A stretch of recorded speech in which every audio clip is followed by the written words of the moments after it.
2025 has not been the best year for price action. However, fundamentally, this has been the biggest year for crypto in history. And one of the biggest factors that we have is institutional adoption. 2025 was the clear confirmation that institutional players are here to take part in this market in a big way. They do not want to miss out on this market. They do not want to miss out on this technology. They know that it's either adapt or die. And we have here from Ripple employee Reese Merrick, as of now, 75% plus of institutional players are planning and or accelerating crypto activity to stay competitive. By the end of 2026, this number will increase and every significant bank, asset manager, and payment network will have meaningful exposure. You can see it already with many racing to catch up or risk irrelevance. It's no longer if, it's how fast. The train left the station and is full speed ahead now. And this is something to 100% lock in on. See for yourselves. Just go back and look at the beginning of the year compared to now. The biggest institutional players are now on board. The biggest asset management companies are now on board. I mean, it's crazy to see the shift happen in real time. However, I think that this is only going to continue to accelerate going into 2026 and beyond. I think that Reese Merrick is 100% correct on this. And again, this is someone that's in these closed door meetings with institutional players with Ripple.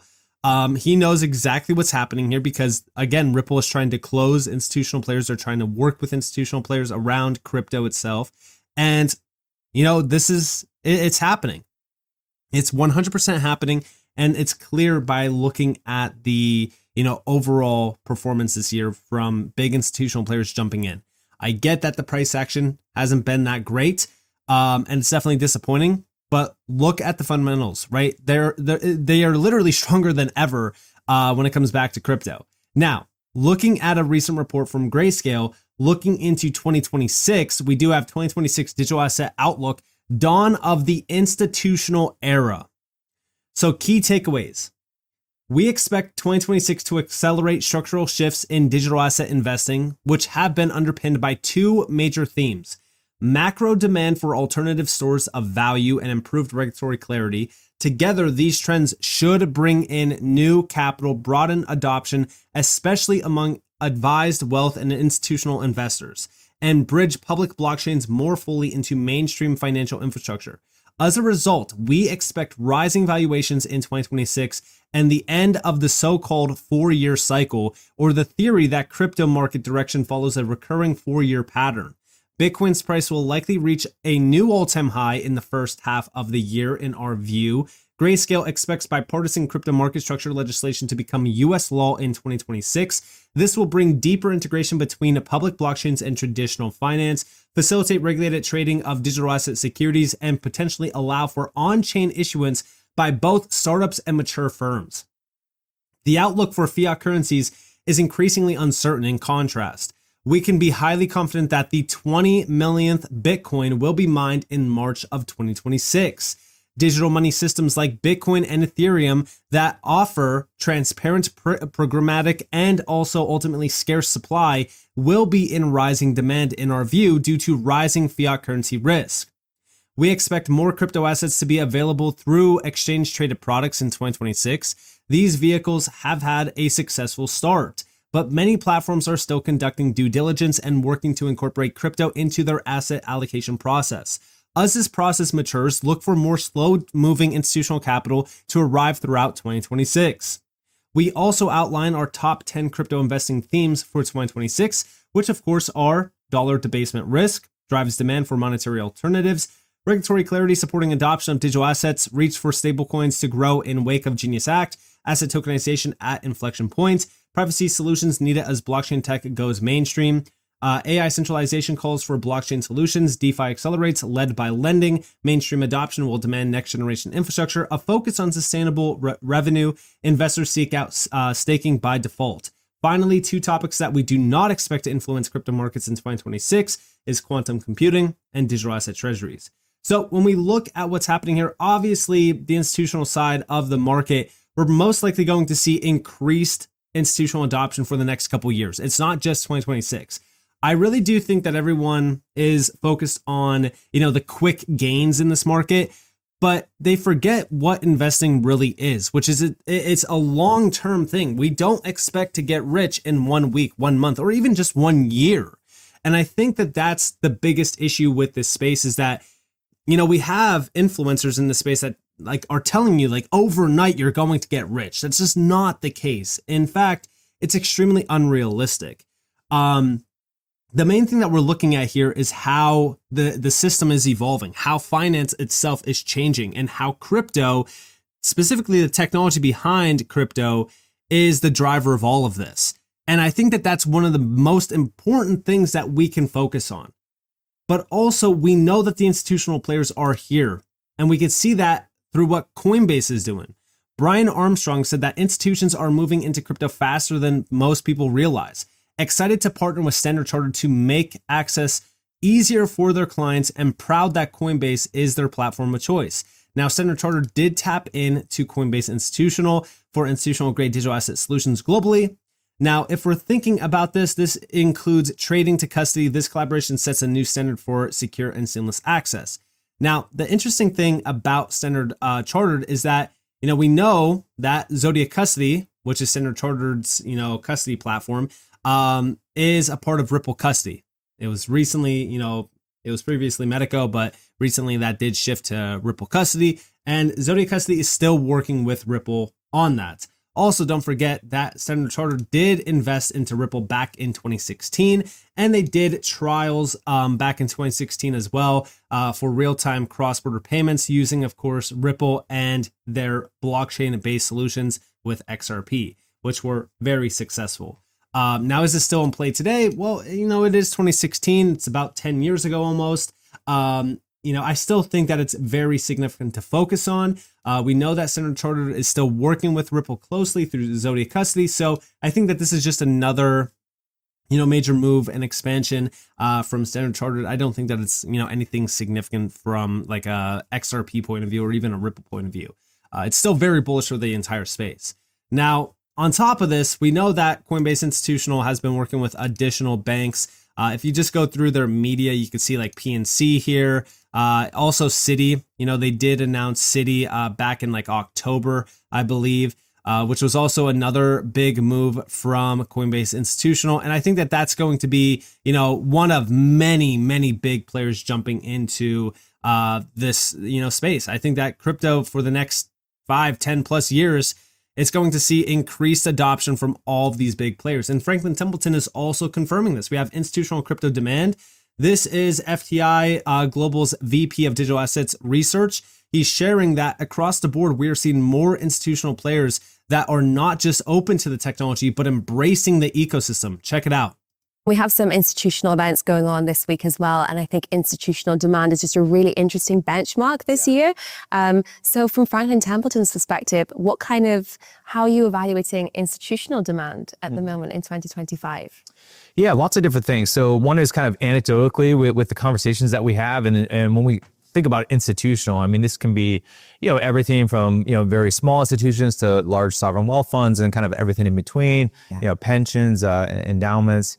And then, when I think about, for instance, like the ETF product or ETP product, when we look at the mix of buyers there, I do think we are seeing more institutional appetite. Those types of products are a great way to dip your toe into digital assets. And then in terms of appetite for exposure that maybe goes beyond what's offered in those ETPs, I think we're seeing that as well. So really kind of across the board, both a willingness to be not just open to the technology, but embrace it, and then a willingness and an appetite on the asset class side to think about different ways to get exposure to it. So yeah, I mean, listen, it's crazy to see this shift in real time happen because, again, we've been around this space for years. We know that this is pretty much something that's been unheard of up until recently. And it seems as though 2025 was the breakout year for institutional readiness around crypto. I mean, I think that it's the year where they started to change their outlook on the idea of, all right, well, it's now basically adopt or die. So we need to tap in. We need to, prepare for this. It's happening. It's no longer if, it is, when. So now they're jumping in, and they're also preparing pretty quickly because, again, even Reese Merrick saying it's no longer if, it's how fast can we get this going. But also we go back to this post from Franklin Templeton as well, just from the 2nd, right? This is from December 2nd, TradFi to DeFi. This is the same, individual. This is Christopher Jensen, the director of digital asset research. He's sharing how institutions have moved into the action phase. As this allows the traditional Wall Street machine, of which Franklin Templeton is one of the biggest players, to engage in the crypto space, are we beginning to see a converging of crypto and TradFi? Definitely. And I just got back from, Singapore and Thailand, Token 2049, one of the largest crypto conferences in the world out there with institutions from all over the globe. And what we're seeing and hearing in those conversations, and then, even here back at home with respect to our counterparts across the industry, it's much more than just talking and, brainstorming ideas at this point. It is really, okay, this is here to stay. How do we incorporate this? How do we act rather than like, let's brainstorm ideas about it? It's really, how do we act and move forward together? And so, and then on the blockchain venture side, this convergence of TradFi and DeFi, so to speak, is a real theme that excites them, and they're making investments in this space.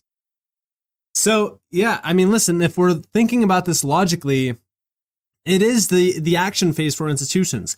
This is also why I do think that the outlook going into 2026 for institutional adoption is only going to expand. And their readiness around, jumping into specific things, tapping into stablecoin payments, tapping into tokenization use cases, or even institutional DeFi initiatives. I think that's going to increase drastically. And then we come back to what Ripple has been focused on for a while, and it seems as though they have prepared for this moment, which is, of course, institutional DeFi offerings within the XRP ledger. I think that that's going to be very bullish. But also don't forget that Franklin Templeton has been very bullish on XRP. We have over here from Zave Crypto, 2.3 trillion in liquidity could flow into XRP, says Franklin Templeton. XRP ETFs are here and institutions are finally waking up. Demand from Wall Street plus retail is surging, and XRP is leveling up to the same narrative as Bitcoin and Ethereum ETFs. And this is from Paul Barron's YouTube channel. Check it out. Along with the demand that's coming from both institution and retail, has this started to step XRP up to the level of what's happening in the Bitcoin and ETH ETFs? I think that we're moving in that direction, right? I think that there is a very interesting story playing out around stablecoins. XRP is one of the only chains that also has its own stablecoin, right? The RLUSD.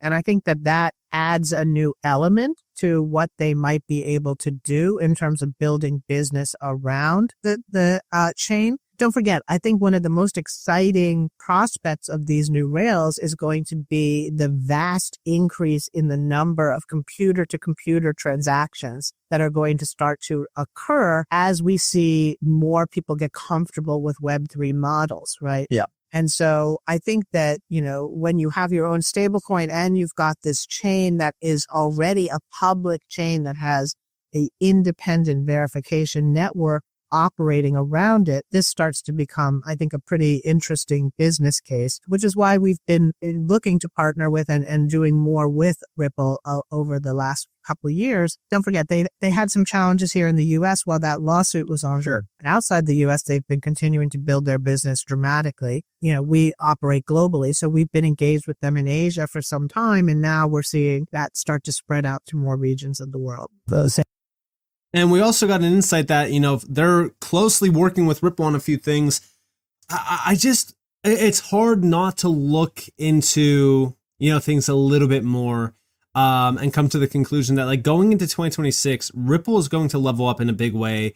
And that's going to bring XRP along with it. We know that Reese Merrick said that there's going to be more banks announced in 2026. We also know that Ripple is most likely not going to slow down on their acquisition phase. I mean, they have 4 acquisitions made already in 2025.